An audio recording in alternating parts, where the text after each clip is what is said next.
আসসালামু আলাইকুম গাইস, এই যে দেখেন আটা, 1 কেজির একটা আটা। এরপর নেব দুধটাকে খুব সুন্দরভাবে চেকে নেব।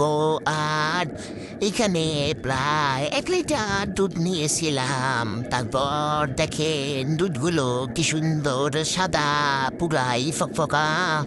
জানি না কোন দেশে কালো দুধ পাওয়া যায়। তারপর এই যে দেখেন দারচিনি, এলাচি আর তেজপাতা, চিনি, লবণ দিয়ে দিলাম। এরপর এটাকে সাইডে রেখে দিয়েছি। এরপর আটাটা খুব সুন্দরভাবে কেটে নিচ্ছি, আটার প্যাকেটটা আর কি। তারপর আটাটা খুব সুন্দরভাবে ঢেলে নিচ্ছি একটা গাবলার মধ্যে। এটি দেখেন কত সুন্দর সাদা আটা। এরপর দিয়েছি পানি, তার মধ্যে দিয়েছি লবণ। পানিটা ফুটে উঠেছে, তারপর দিয়ে দিব আটা, 1 কেজি আটা। এই ফুটন্ত গরম পানির মধ্যে আটাটা খুব ভালোভাবে মেখে ঝুঁকে নিব। তারপর ডোটা তৈরি করে নিব। এখন এটাকে মাখাজোখার পালা। আটাটা বেশ গরম, তার মধ্যে দিয়ে দিচ্ছি সয়াবিন তেল। এর মধ্যে দিয়ে দিব একটা ডিম। তারপর দিব সিদ্ধ মসুর ডাল। আগে থেকে মসুর ডালটা আমি সিদ্ধ করে রেখেছিলাম, খুব ভালোভাবে সিদ্ধ করে নিতে হবে।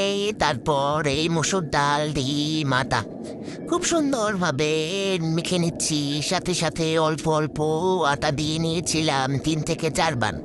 এরপর এই আটাটা আমি পুরা আটার মধ্যে দিয়ে দিব, যেটা তৈরি করেছি সেইটাই পুরা আটার মধ্যে দিয়ে তারপর আমি সুন্দরভাবে এটাকে মুথে নেব।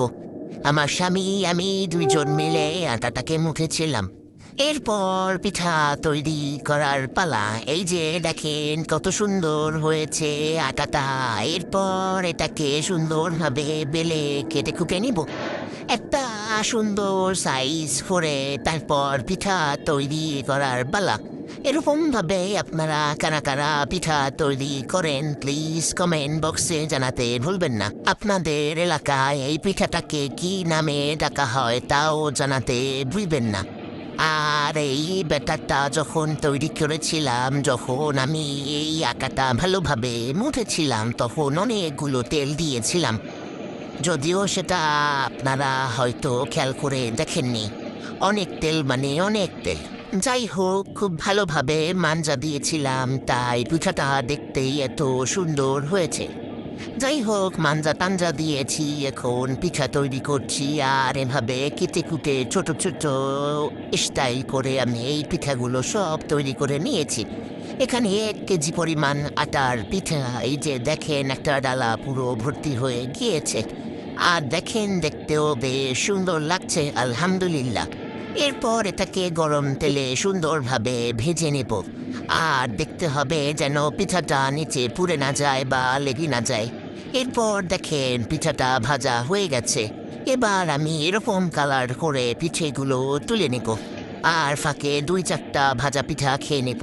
খাওয়া শেষ হলে পিঠেগুলো আমি সুন্দরভাবে ঢেকে রাখবো, যাতে পিঠাগুলো ঠান্ডা না হয়ে যায়। আর এই দেখেন কত সুন্দর পিঠা। ওদিকে আমি দুধটা জাল করতে দিয়েছি, খুব সুন্দরভাবে ফুটে উঠেছে। বেশ সময় নিয়ে ফুটিয়েছি দুধগুলো। তারপর দিয়ে দিচ্ছি দুধের মধ্যে পিঠাগুলো। এরপর দেখেন 2টা ডিশে আমি এই পিঠাগুলো সংরক্ষণ করেছি। এরপর এগুলো ফুলে ওঠার পালা। যখন ফুলে উঠবে তখন দেখতে আরো বেশি সুন্দর লাগবে, আলহামদুলিল্লাহ, ইনশাল্লাহ।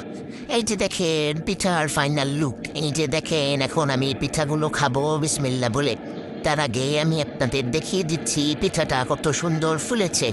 মধ্যটা দেখেন, যদিও আমি রাতের বেলায় পিঠাটা খেয়েছিলাম, সকালবেলা আর অনেক বেশি ফুলে উঠেছিল।